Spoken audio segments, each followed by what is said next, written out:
the other stuff. PKA 154.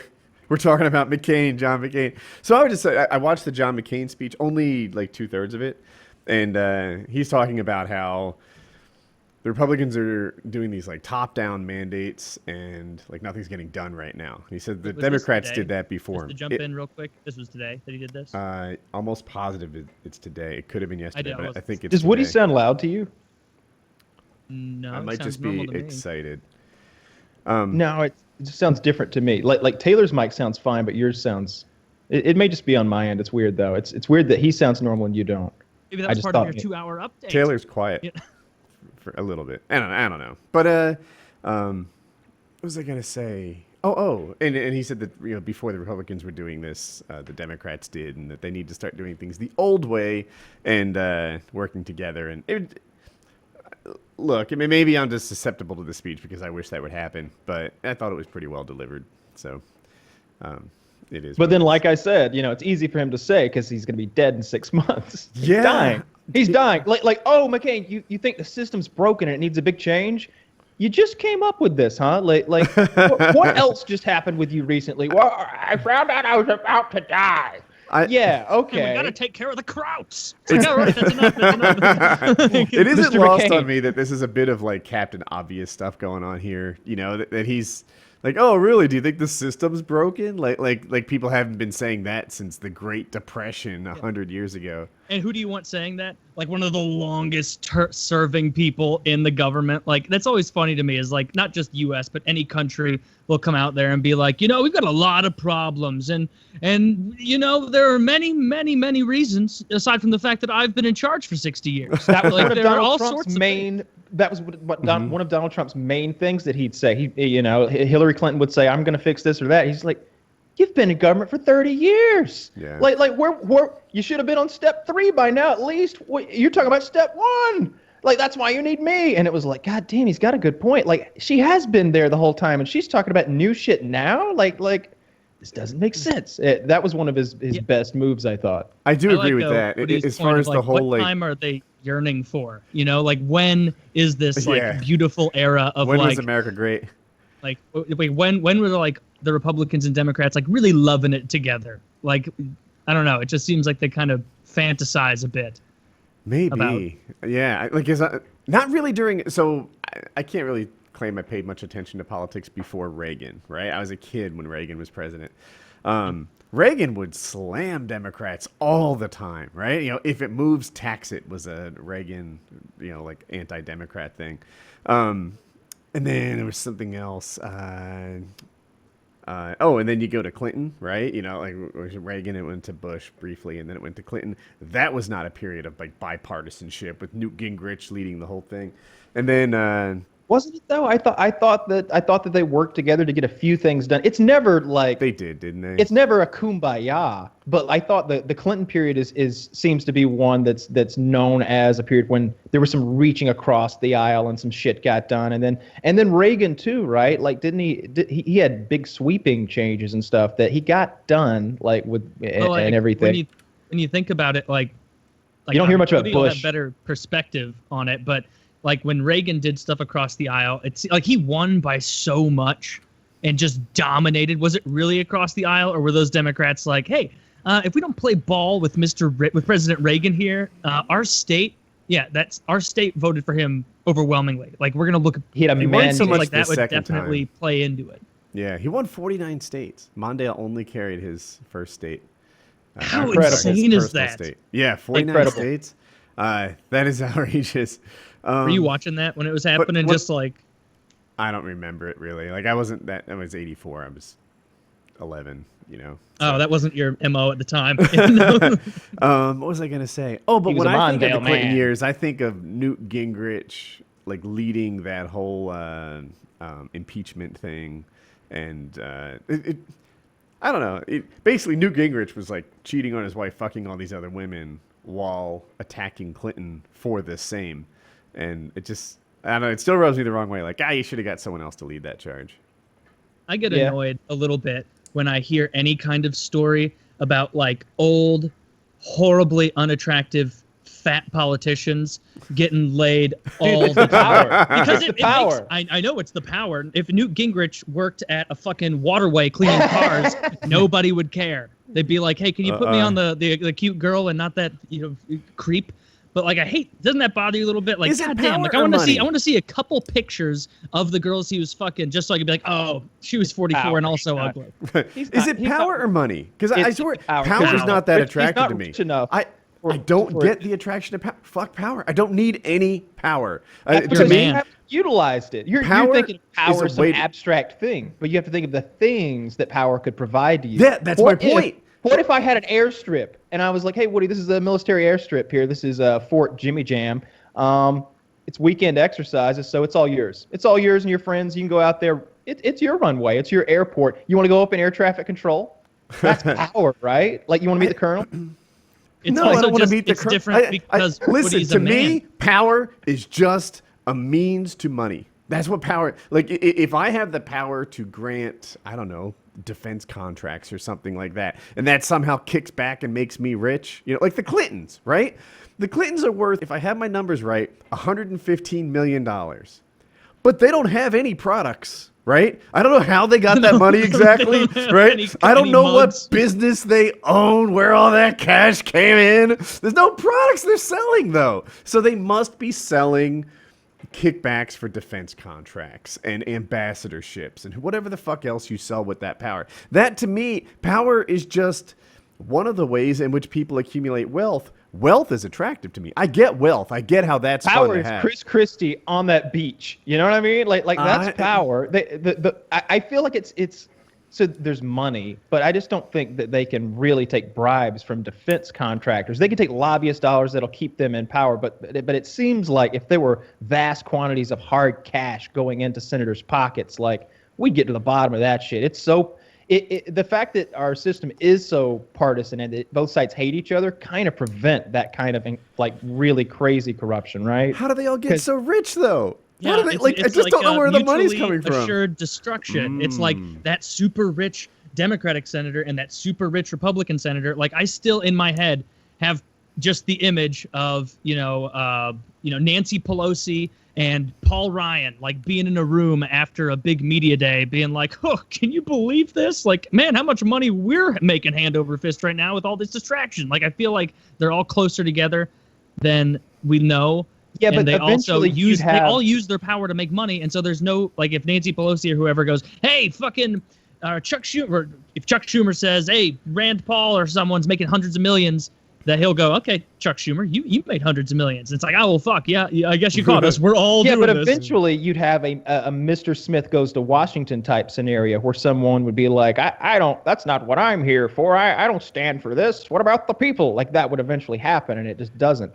I think within the laws and the systems that are in play, there's plenty of ways for them to earn money. It seems like, I don't know the Clinton specifics, but it seems like they earned all their money with those speaking engagements. It seems like every time she goes and speaks, she's getting like $500,000 or something. Oh, okay. So my understanding of a speaking engagement is they say, Woody, we're going to pay you $500,000, $1 million to come speak here. And then we're hoping that you open up some doors for us behind the scenes. And I don't believe that like Bernie Sanders said it great. He's like, I want to see these speeches.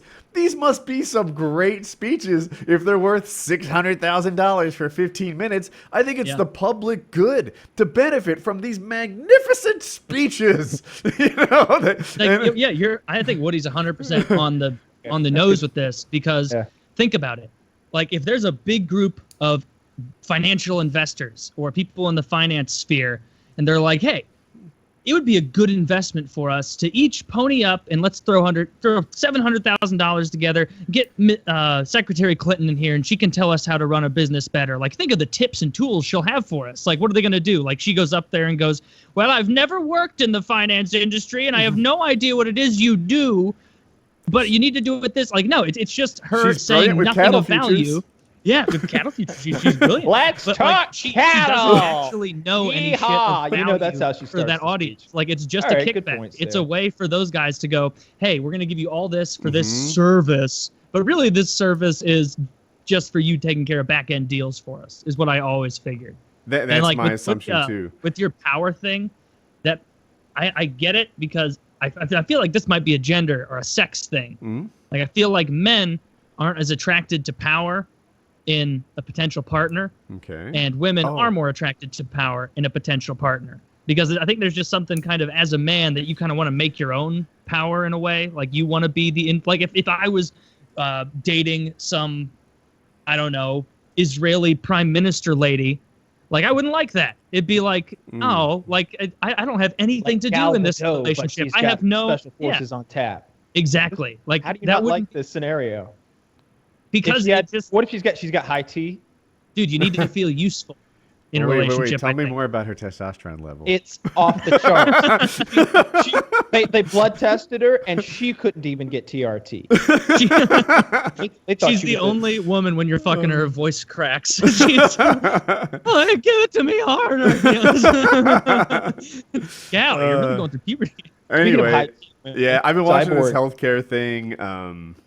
As a guy who doesn't, I guess I want healthcare to get better. I want the system to get better. There's possibilities for improvement in here. McCain said it well. He's like, the current healthcare bill is kind of flawed. He's like, we all know that. People who are for it, people who are against it, we all know that. And he's like, but the thing that we got coming up here is a shell of a bill, and it's awful, and I can't vote for it in its current form. We all know that, too. People who are for it and who are against it know that this bill's not a good one. And it was just like, oh, nice. Like, I don't know. It struck a chord with me. Chris Cyborg is fighting. Yes. Let's talk about UFC. Because this is a huge fucking card.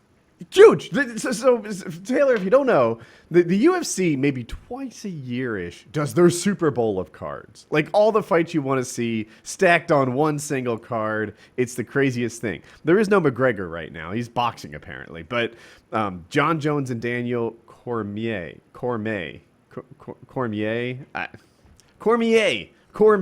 That's it. Cormier. It's John Jones and DC.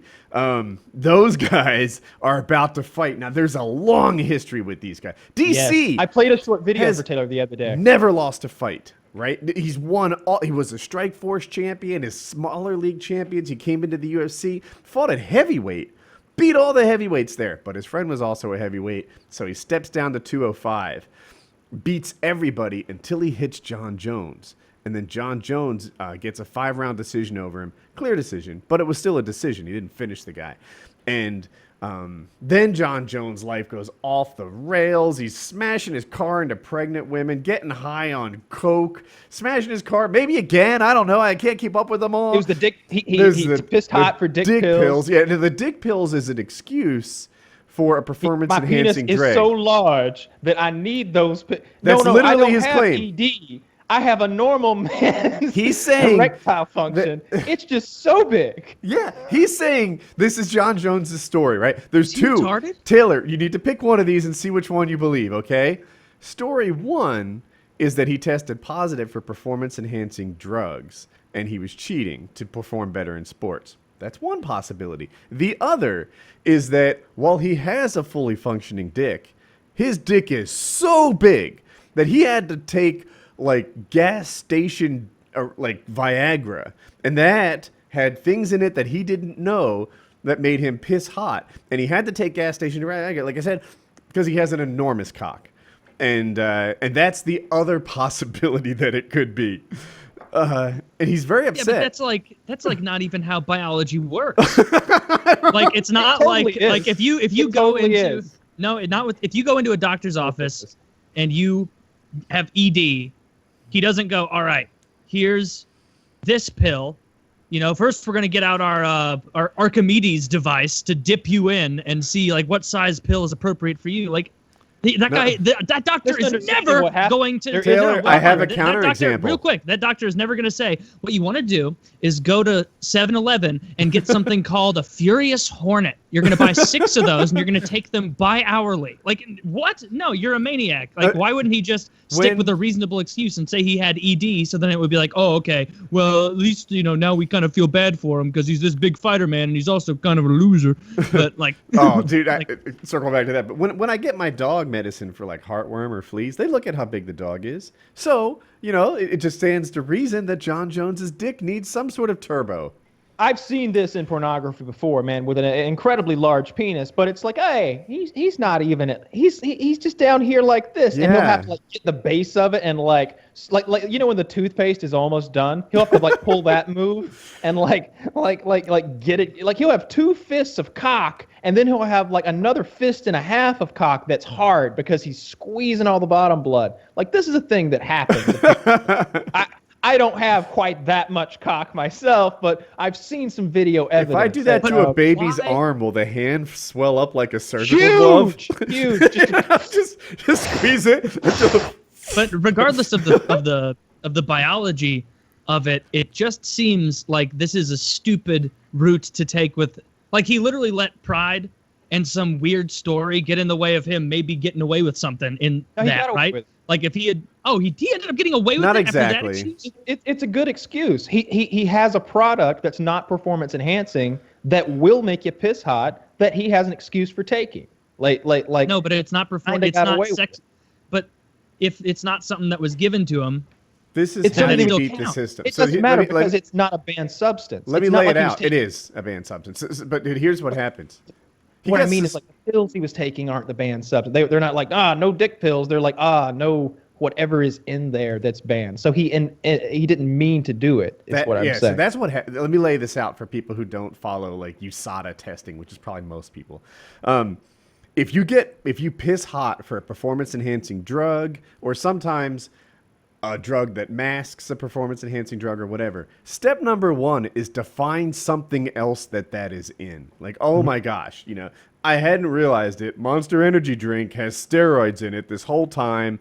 I accidentally took it. If you can convince this board that you accidentally took this drug, that you weren't just popping it as an effort to get bigger muscles, but instead it was slipped into something that you didn't know about, then sometimes they give you a lesser punishment. And that's what happened to John Jones. He got suspended. I forget if it might have been a year instead of 2 years.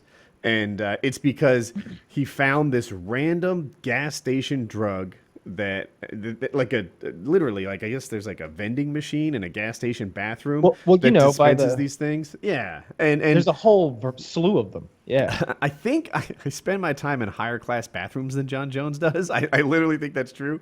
But anyway, yeah, I guess in some gas stations they have vending machines on the wall that hand out this like black market Viagra, and that had it. And Jones said he was taking that, not performance enhancing drugs. And they gave him a lesser. And it is like, well, but real quick, like that explanation only makes sense if they go, all right, Mr. Jones, so do you have a problem getting an erection?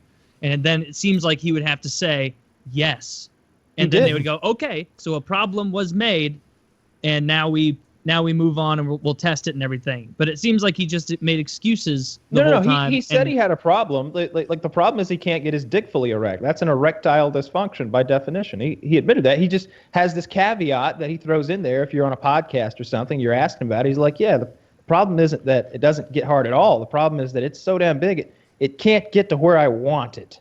What's great is in the build-up to this fight, Daniel Cormier and his whole team is constantly mentioning, like, my dick works. My dick, gym's full of people. My dick works too. I may have some belly fat, John Jones, but my dick works great. It's just hilarious. Like, it's funny. Like, it's only that he's a professional fighter that people are letting him get away with this. Because, like, a fighter can say whatever they want, and people are like, well, I mean, like, if I saw him in person, I would wholeheartedly agree.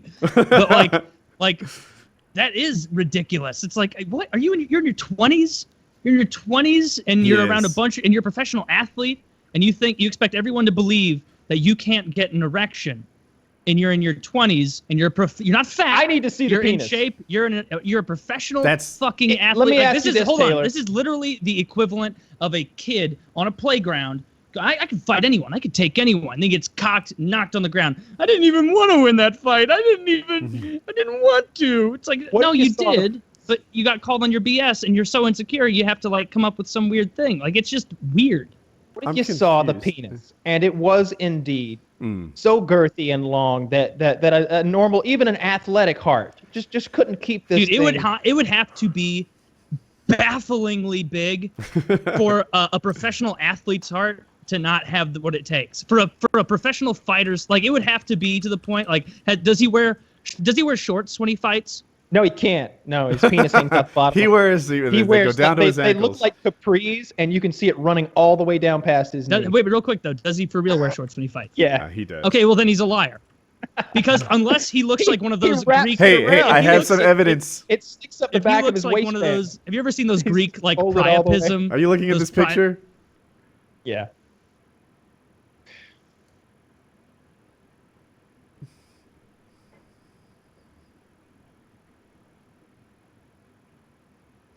That's funny. That's Wait, funny. is that I John get it. Jones or It is Cormier? John That's John Jones. Jones. Yeah.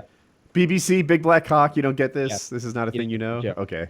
No, he works for the British Broadcast Company. Anyway, I thought it was hilarious. So yeah, it's a really big fight card tonight because John Jones Saturday and night. Daniel Cormier are Saturday night are finally going to face off after a really long time. They faced off a couple years ago. John Jones won, and then all of his issues took place. So Cormier holds the belt, because John has been out with dick pills and running over white ladies and snorting coke. So Cormier's been the champion, holding that belt, winning fights and stuff. And John Jones is back now, and he's like, I want my belt back. And Cormier knows he wants it back. It's going to be You guys- awesome. you guys are Cormier's kinda been beating glossing- all the same people John Jones beat, right? He beat Gustafson. He beat, I don't know if Jones ever fought Rumble, but he's been beating like the who's who of 205. And everyone is like, asterisks. You didn't beat John Jones, right? He's been champ for a couple of years now with this like, yeah, but John Jones exists. You're not champ because you didn't beat the champ.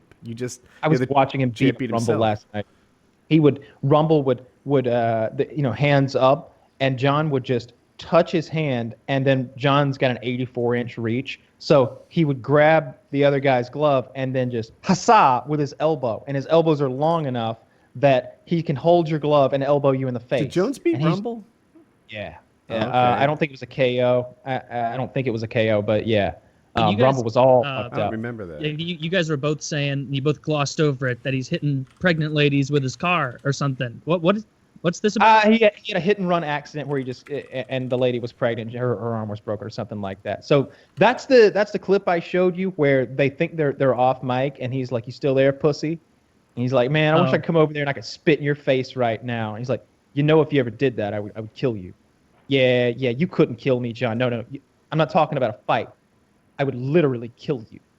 Yeah. You think I'm just gonna sit there and let you kill me, John? And John is like, I don't think you understand, Daniel. I will murder you. There will be no witnesses. Do I need to keep going? like Daniel just didn't get it. Because they're not. Nobody's listening to this. This is off mic. And so the other big fight of the night, in my opinion, because there's a fight in between there. Cyborg got bumped from co-main event. I know the co-main event is an interesting fight too. I just can't think of it. Maybe Maya Cowboy Woodley. Cerrone versus. Nope.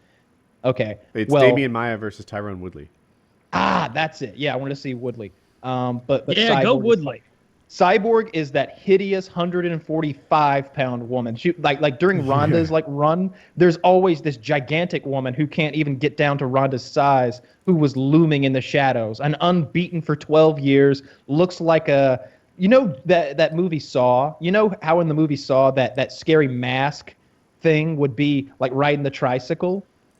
That's what she looks like. That's what she looks like. I saw somebody tweet it out the other night. They're like, who wore it better? And it's that mask. And it's both of them because Cyborg looks like that. She's very unfortunate looking, but she is the supreme female combat athlete on this planet. She has to be. And they're fighting tonight. They found this other lady who just looks like a real beast. I don't really know her record. I think she's from another fighting league or something like that. But I'm just excited that I get to see Cyborg fight in the UFC. Yeah, she's totally good. Yeah, she's had a couple fights already. I think. I'm not sure. Yeah, but I haven't seen them. Okay. I'm looking at. I want to see Maya Woodley. That to me is the other big fight because the other one, the Cyborg. Who do you got? I guess Woodley. I want Maya to win. I like Damian Maya. He's a Brazilian Jiu-Jitsu guy. He's maybe the best Brazilian Jiu-Jitsu guy ever to be in MMA. That's what Joe Lozon says. Okay. I mean, that's what Joe Rogan says. Okay. He's very, very, very good. Like, there are a lot of great Brazilian Jiu-Jitsu guys, and then there's Maya, who's great compared to the greats.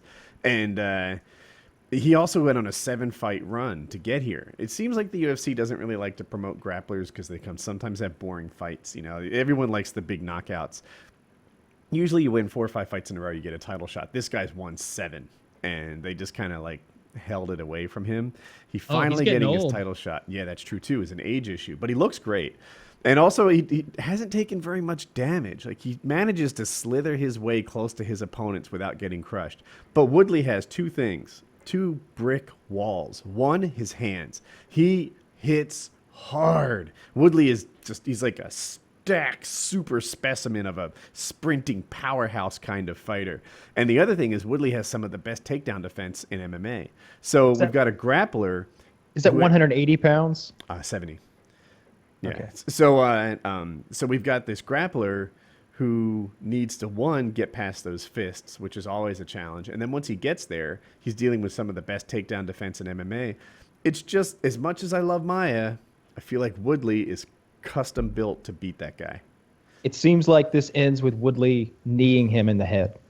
That's what I think often happens when you've got someone that's that good at striking and takedown defense, when they're facing someone who's stylistically just gonna have to come for that takedown. And that, like I just don't see Maya knocking him out, right, or getting a TKO. Like, it's got to get to the ground. It's got to for him. And He's a Woodley little bit knows shorter. that. So You know, Woodley's like I 5'9". saw a John Jones interview where I don't remember who the other guy was, but he was like, "You don't think I know what you're going to do? You're going to try." He enunciates really. "You're going to try to take me down. I know you are. It's all you have. You don't think I'm training extensively at takedown defense with the best in the world? Please."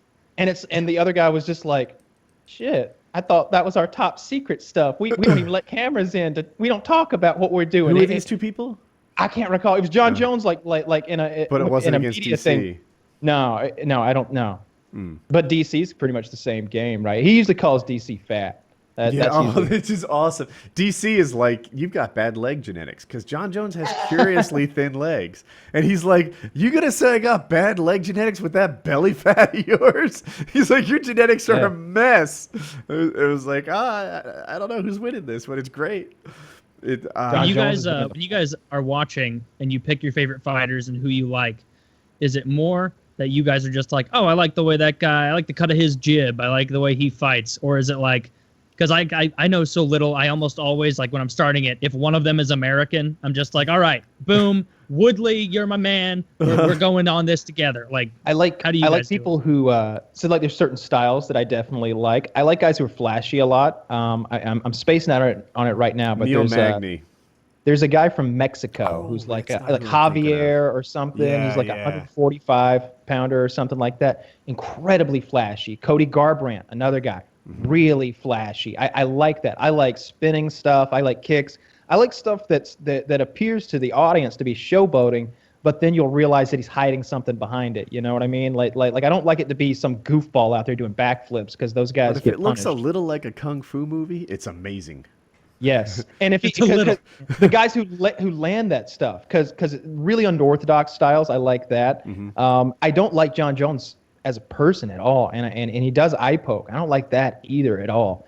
But he has an incredibly fun style to watch. He punishes people in a way that most people can't. It's not that they don't want to hurt you the way John Jones does. They just can't. The elbows His seem meaner. elbows. Oh my gosh! Like so John Jones has incredibly long arms and legs. He's kind of thin, like skinny. He's So a praying mantis. He makes 205, whereas most people his height would be a heavyweight. And he like puts his hand on you and then follows it with the elbow. And he'll be in here like fighting you, and rather than punch, he throws elbows. elbow. And you're like, "Oh my god, he's fighting you with half arms." But those elbows are hard. He And really does. I hadn't seen his whole like body standing and everything. Like, for a guy as tall as he is and with those limbs, he has a very small torso. He's got a very like daddy long legs vibe about him. His opponent is the opposite. His opponent is wide, and he's From thick. belly button to back, he Yeah. is like this. Yeah, in both ways. Like from two men, armpit to just armpit, twice as he's thick. gigantic. Please. But from like nipple to lat, like he's also very big. He is just an enormous person. And he went in there and said, "John Jones is strong. John Jones is so much stronger than I thought he would be." That's what DC said. But if John Jones is off the dick pills now, he might be a new fighter. Almost every time you do a rematch like this, the older fighter, like if he lost the first time, loses the second time. It's something Chael Sonnen says. He's like, you can find if you can find an example, let me know. But every time you get a young guy against the old guy, and the young guy wins, when they fight again, the young guy wins again. The old guy's not gotten better since the last time they met. Yeah. So that makes a lot of sense. And John Jones has a stylistic that John Jones is very good at what DC's also good at. Plus, he has a lot more. John Jones has way more avenues to victory. He just has a lot of things that he can do that DC needs to stop from happening. And the one thing DC does really well, clinch fighting, Jones is very strong there too. So it's not like he has a huge advantage. The thing is that the only hope is that John Jones isn't the same fighter he was because of ring rust and because he's not on steroids. It's not going to happen though. Did you see John last I think he's year still doing on that? steroids. I think I don't he know just about went the back to the steroids, old routine he didn't get caught for. Yeah, like, it's he like, I'm wasn't- getting rid of those dick pills. That almost got me fucked. That was a good excuse once. He's got prescription dick pills now. He makes that known.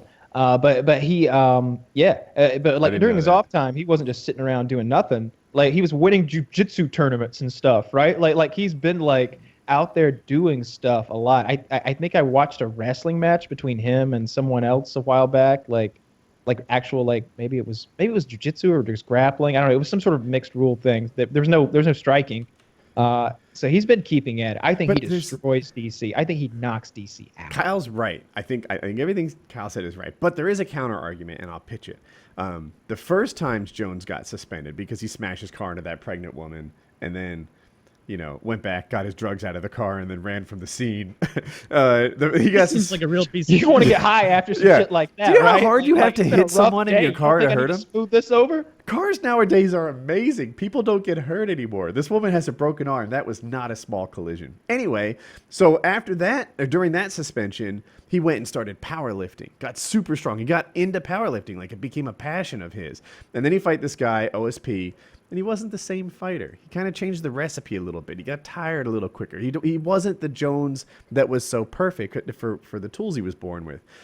Now he gets suspended again, this time for the dick pills. And in the meantime, he's learning Brazilian Jiu-Jitsu. He's becoming this grappler, and he's pretty good at it. I've seen him. Like he's certainly better than I've ever been. Like he's good. And not that I'm kind of mentioning stick. Anyway, the question is, can you change the recipe and expect an improvement? If you're a golfer and you change your swing, do you think you're a better golfer now? Like usually not, right? I don't think he's going to change his recipe. I think we're going to see a lot of distance and a lot of striking. I think he's going to punish DC, and he's going to make fucking sure he gets this win, because this would be a devastating loss. He knows if John Jones loses this, it's a real shitty loss. He's got he'll get a third fight, of course, but that's fight. Next year. Oh, he gets a lot of money if he loses. He's like, God damn it. Okay, if I guess his worst case scenario is if I lose this fight, then this is all my life is about for the next year again. Mm-hmm. However, if I win this fight, then I can get some of that Conor McGregor money. Like that's what he's got to be thinking. Like he wants that Conor McGregor money because he knows he's a better fighter than Conor McGregor. He knows he's a more flashy guy. He knows he can be more dominant and accept more challenge. How much bigger is he than Conor? Conor fights like 150, right? Like 25% bigger. 155 and 205 are the weights. And there's two weight classes. So it's 155. Yeah, that's right. And then 170, and then 185, and then John Jones. So there's like a gap. And so it's like there's no no way. Conor McGregor and John Jones are like heavyweight, lightweight, or whatever. Yeah. There's no way they would ever match up. Well, Here's the thing though, Conor likes to be entertaining. So he's often talked about going up to 185, I think, and getting Tyrone. No, or wherever Tyrone Woodley is. Yeah, 170. He got the 145 belt. He got the 155 belt. So the next thing is 170, and that's that Tyrone Woodley guy we talked about. He's talked about going after that belt before. That's always funny to hear because that's just. That's too many. If he goes for that belt, I'm going all Tyrone Woodley. Let's go. Let's keep a couple of these belts in the USA. Let's get that. He amputates They're all in fucking Brazil. His right arm.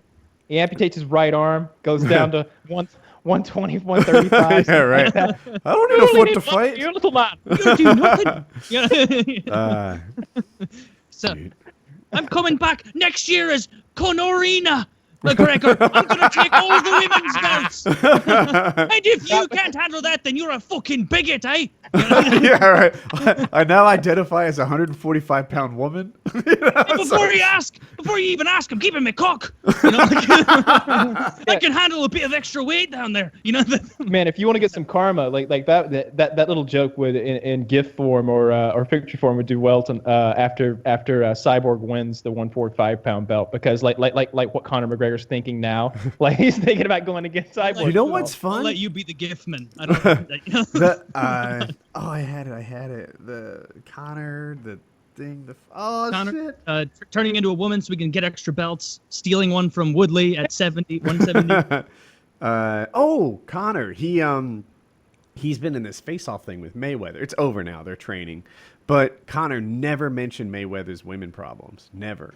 And it turns out it's just a rumor, but everyone says that Connor just had a baby. Apparently, he just had 2 babies. And one of them was not with his longtime girlfriend, fiance person named D. That there's another baby out. So double daddy. Yeah. So he double champs and yeah, double daddy. all Mayweather. Yeah, Mayweather is like he said. I guess he hit girls. He had all sorts of. Connor did not mention that guy's personal life because of the glass houses thing. They say. I bet that's totally true. Allegedly. I bet they had a little private conversation at some point, everything I say, it's just going to be coming after you. I'm going to be harsh, but I've got my own problems, and we're not going to go down that road either. So tit for tat on that. You keep your mouth shut, and I'll keep mine. The thing. So I got pretty excited about him during the press conferences. It worked on me. 4 was probably too many, but I was watching them and I was loving it and looking at who won the joust. But then somebody ruined it for me. You know what they said? They said, this is all theater. These guys are taking the same tiny private jet from location to location. They're flying together on one of those 12-person jets with both of their crews. Yeah, I heard that claimed, but I didn't see any proof. But I did see proof that they weren't. I saw a picture from Connor's jet, and it was you could see the length of the jet, and it was all white people. Well, yeah, we tried coordinating. I'm happy again. We tried coordinating. I wrote his script for him. I handed it to him. He didn't even look at it. Chael Sonnen did that. Chael Sonnen. Yeah. Slow. A picture book next time. Yeah, make a picture. Kyle, have you watched that Ozark show yet? The first mention that I've even heard of an Ozark show was your text message earlier. What's it about? Where is it? It's on Netflix. It's one of Netflix series, and I've been on Is that called Drogo? Is he in it? No, Okay. That's called Frontier. All right. This is called easy mistake, I guess. But this one, it has a real Breaking Bad vibe about it. It's got Jason Bateman. Is that his name? The actor? Yeah, Jason Bateman. It's got Jason Bateman and some other well-known lady as the leading lady. And it's got a Breaking Bad vibe, but it doesn't have any of the starting part of Breaking Bad, which is Walt, I saw the preview for that. I gotta rub my pearl clutch a little bit. This guy starts out as kind of a piece of shit, and it just goes down quickly what from there. About? I'm lost. A show called Ozark on Netflix. Oh, yeah, it's out or coming out? Yes, it's out. All 10 episodes are out. It's one of the series. I'd been kind of unimpressed with the last few Netflix shows that I tried watching. I tried Frontier. I tried a couple other ones, and I got a few episodes in, and I was just this isn't doing it for me. And I didn't watch this one. It's only been out for 4 days, but I started it, and it is so much better than a lot of other Netflix shows out there. You guys will both like it because of how, nefarious Breaking Bad it is and how quickly it moves. The only thing I don't like about it is you'll notice it, Garen. You'll both notice it, I bet. Is the leading lady who's supposed to be from the Ozarks. She's an actress from New York. Her accent is the whole gamut of Southern people, and it bounces around the whole time. And she goes from serious Southern drawls just up to kind of a perky thing, and it's very aggravating in that way. But other than that, the acting is spectacular, and I think you guys, I'll check that out. It's violent. Movie coming out. It's very violent. It starts so there's a movie coming out with Will Smith, I bet you're thinking of, and it looks really cool on Netflix.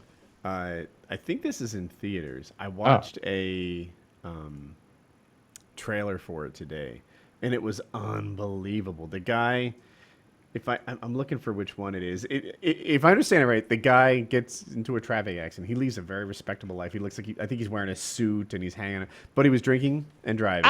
Yeah. So Jamie Lannister goes to jail for Yeah. because he has an accident while drinking and his buddy dies and he becomes fucking hardcore in prison and he Super keeps getting hardcore. and then he like kills a guy in prison. So it's like now more time. So now the white supremacists, the trailer gives everything away, of course. So now the white supremacists are like, oh, you got to do some dirty shit for us on the outside or we kill your family. And he's like, no one messes with my family.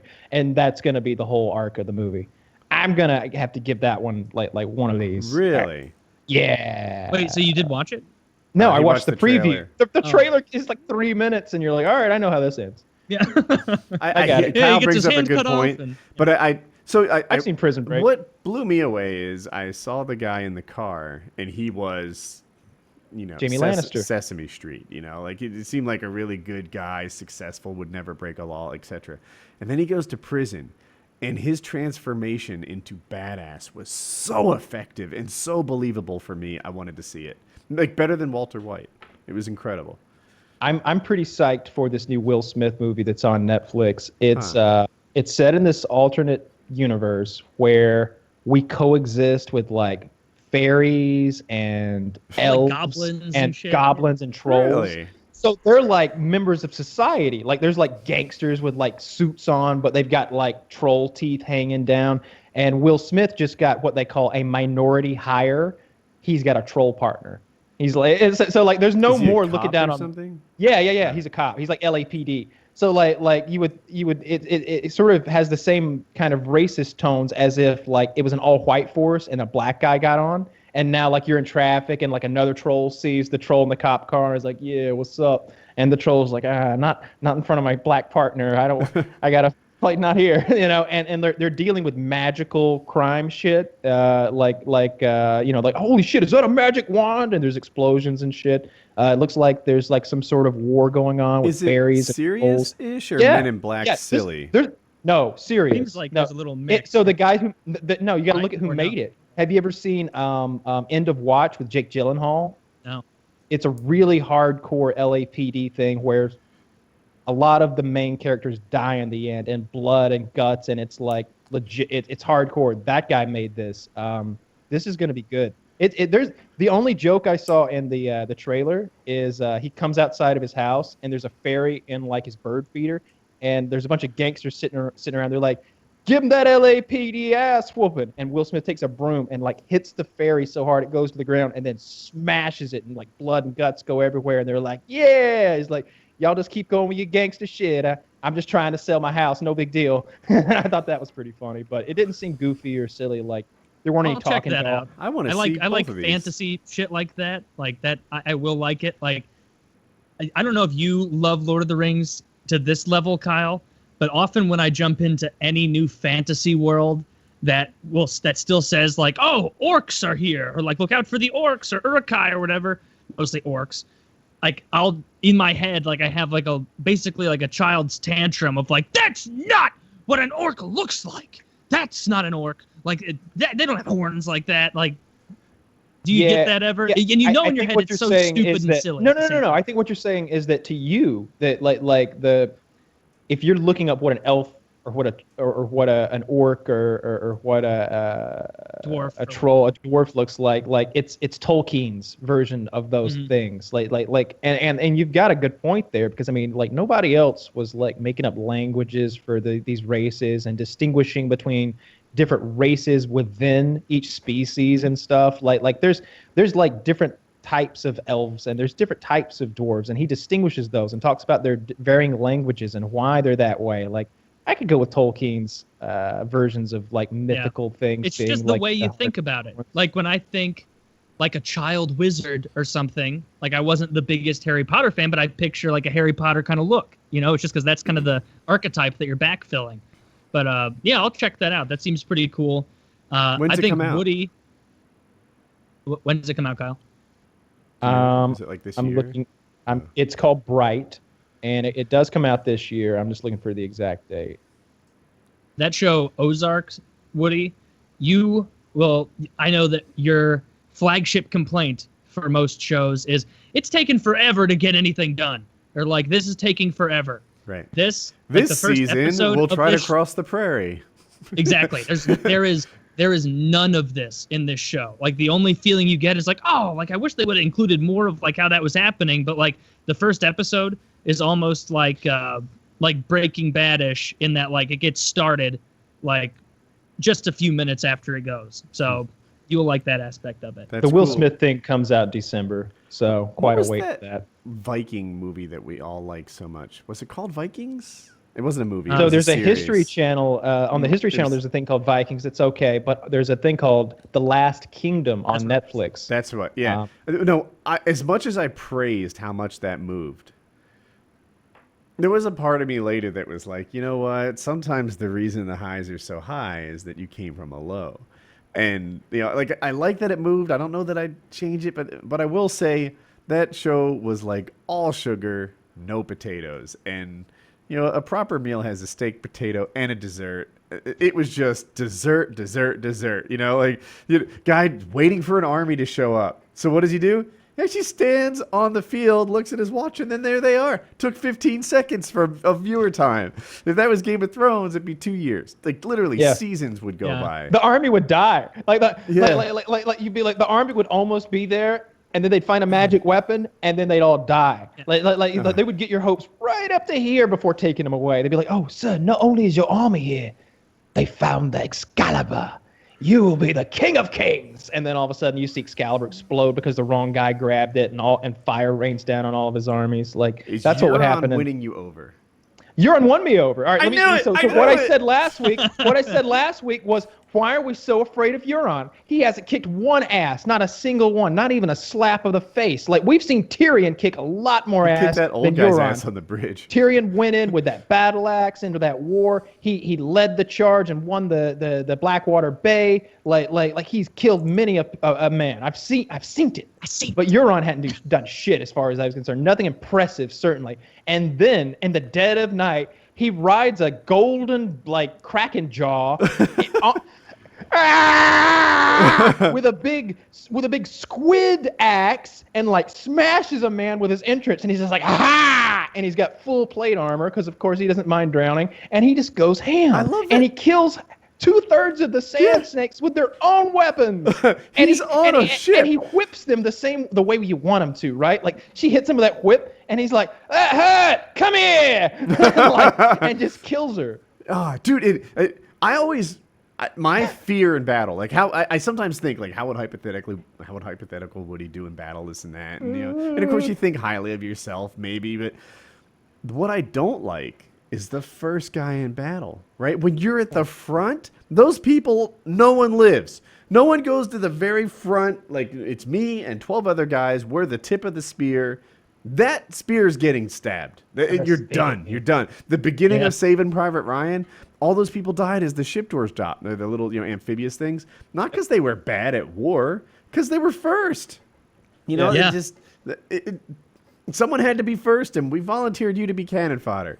And although I feel like the top tier guys, they're okay. Like my favorite story, and even in the books as well as like Euron kind of retold, is like when Jaime comes through the hole in the wall at when they're fighting against the Greyjoys, and he was like, "Oh yeah, you just came through. They said you were the best in the world, unbeatable, unstoppable. Like, and did I live up to it? Well, you came through the wall and sliced everything you saw in half. Yeah." It was a thing to behold, Yeah, all right. And really kind of Euron, showed how much he's a. Go ahead. He's on that little lever thing that goes down into the other boat. He's first, and like rather than be like, oh fuck, I'm first, I'm like at 150 to 1. He's like, what a target-rich environment, like fuck yeah, this is what I trained for, and just starts killing everyone while his backup comes. And he was playing zombies like the way I do, where I'm like, it's mine, no, that's my kill. Get out of here. No, don't come over to the boat yet. You fuck. No, like just me for the next minute. Like the thing I like the most about that battle is like I'm lukewarm on him, or I was much more lukewarm up until the sand snakes part started.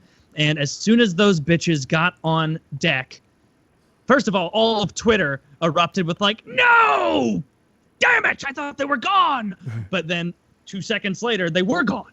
Because, like, as that battle was going, like, because we've been conditioned now to think that wafy small women wearing sashes and whips are going to go and do badass things. But it was exactly what would have happened, where it's just a, hey-ya! You know, like Leah from Futurama, and he just kind of is irritated for a second and is like, oh, I forgot. All right, and you're dead. All right, where's your friend? Oh, right over there. All right, I'll come to you. Okay.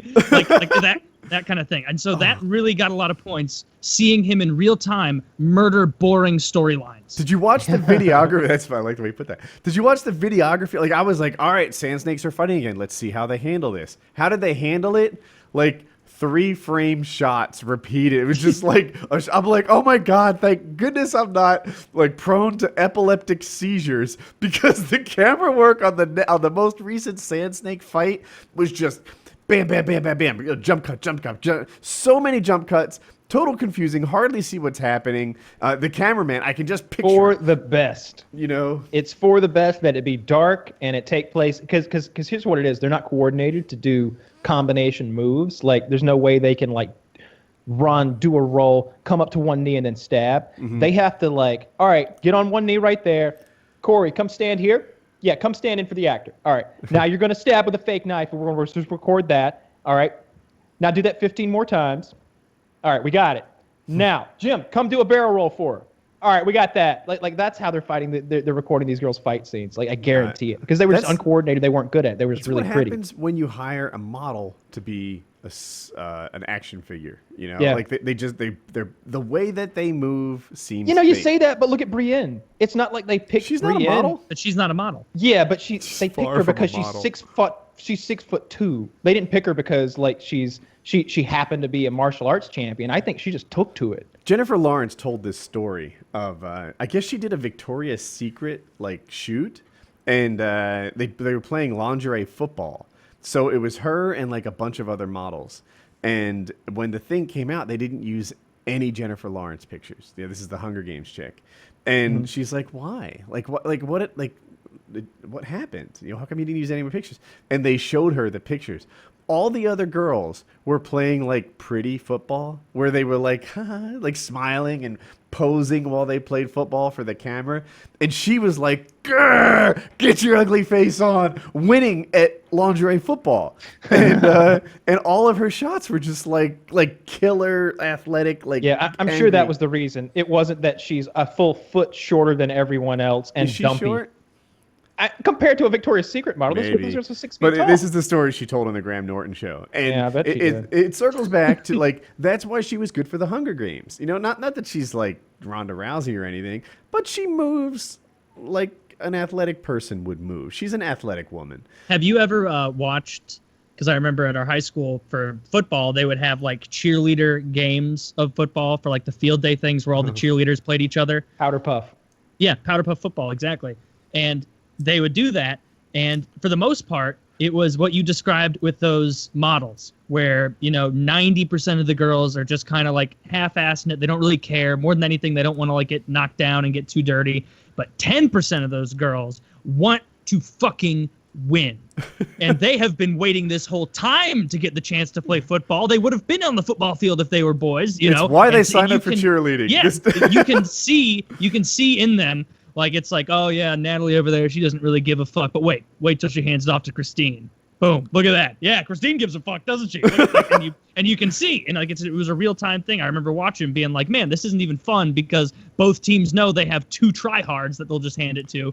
But yeah, it is like a different thing. If they had to cast an action hero out of my group of, you know, high school cheerleaders, they would have been the ones to pick, not the one going like, "Oh, I dropped the ball. Tee-hee-hee. Is it cute?" It's like, no, hand it to me. You know, it's a fumble.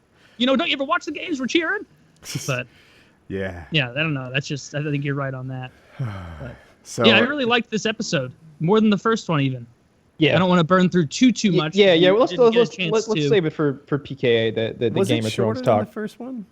Exact same length, I think.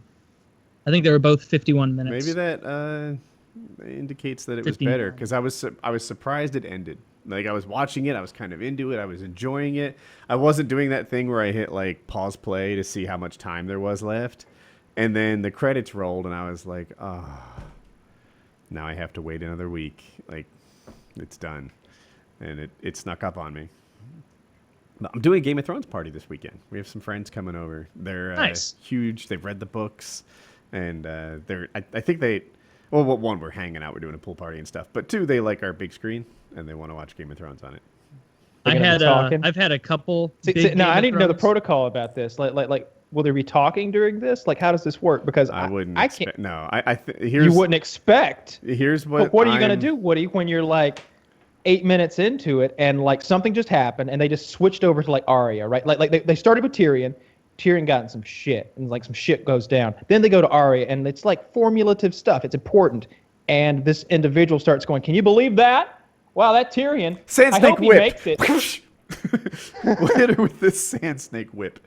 The dagger's next, bitch. Your friend's white, right? What? Are they white? Yeah, they're white. No, he's a troll. Yeah. um, But I've had a couple Game of Thrones bashes before, not in a wonderful sunroom or anything or a theater room, of course. But when I was in college, there was one that me and the two other friends of mine that were all caught up on the books at the time. It was right before the Red Wedding episode, and we all knew that the Red Wedding episode was going to be the big to do. And all of us did because we were the ones who had read the books. But we invited a dozen other people to come over who just liked the show. And so, you got, some girls and guys there all sitting around and we're watching and everything. And me, my buddy Matt, and someone else are all there. And we are always stealing glances at each other like, oh, it's coming. Like, is it going to come? It better fucking come because I really think it's. And then finally, when that last scene started happening, you hear the yeah, you hear that whole thing. And my buddy who didn't know it was going to happen saw Catelyn's face do that drop when she heard it, and he's like, "Oh, what's going to happen? Like, look at her face." And I was like, Catelyn, she always looks like that. and then him and his girlfriend were like, "Yeah, she does kind of always look like that." And then they kept watching, and it wasn't until 2 stabs into the pregnant lady's belly that it started to register, and people were like, "Oh, fuck!" Literally, as this was happening, I could hear upstairs in the apartment building people going, "Boom! Boom! Boom! And everybody was just freaking out about it. And it was the best experience of watching something with someone and seeing them be surprised ever. I had never seen the scene either because it had just come out, but I knew it was going to happen. And it was there's something about that, is seeing other people internalize a horrible thing in a Those reaction TV videos show. went viral on YouTube. People were setting up cameras who knew it was coming.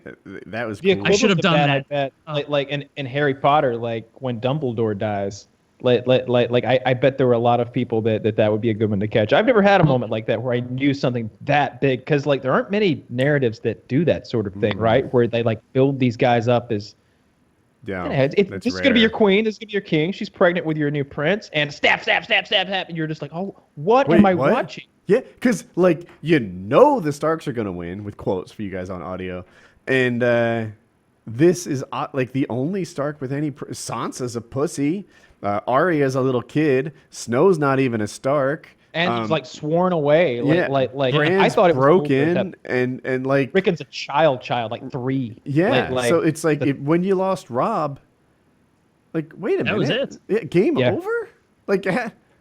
How can it be game over? I remember seeing, for 2 or 3 years, it was you'd see the Stark direwolf in the intro, and you'd be like, why don't they even put him up there anymore? What's is that just so we remember them? Is that why they still put the direwolf? Yeah, that was a first round playoff exit. And now it's just a reminder. The direwolf. So, all right, I'm gonna say this. I think I'm the only one who was confused.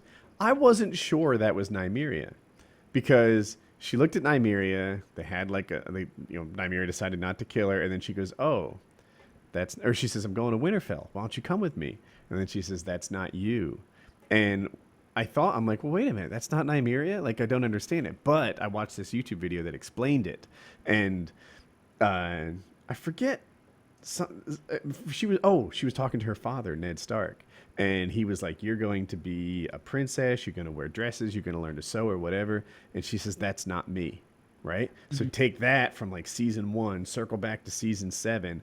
When she says, that's not you, Nymeria is no longer a pet. right? She's in the woods with her band of Yeah. regular wolves, slaying shit. And when she says, "You can be my pet," that's not you. Like, I got it. That was I didn't get it. I didn't recognize it as a tie back to season 1. Forgive me, that was nearly a decade ago, but I get it now, and it was cool. So I thought maybe I didn't other people notice didn't that get it. little line and the callback to it. I just noticed I 8 foot figured out tall it was wolf. Nymeria right away because it was the one that looked like hers, and it was the only wolf that was enormous. And as soon as I saw the wolf, by the way, I'm like, okay, you are forgiven for not including the wolf in more scenes because this is distractingly stupid. It's so big. It's so big. It's like so it's big. it's a horse of a wolf. It is. That's what That's what they're supposed to be. I almost felt like they did a lot to prevent you from like gauging its size. Like, all right, we're gonna take this wolf. We're gonna be projecting the camera upward, looking only the canopy of the forest, etc.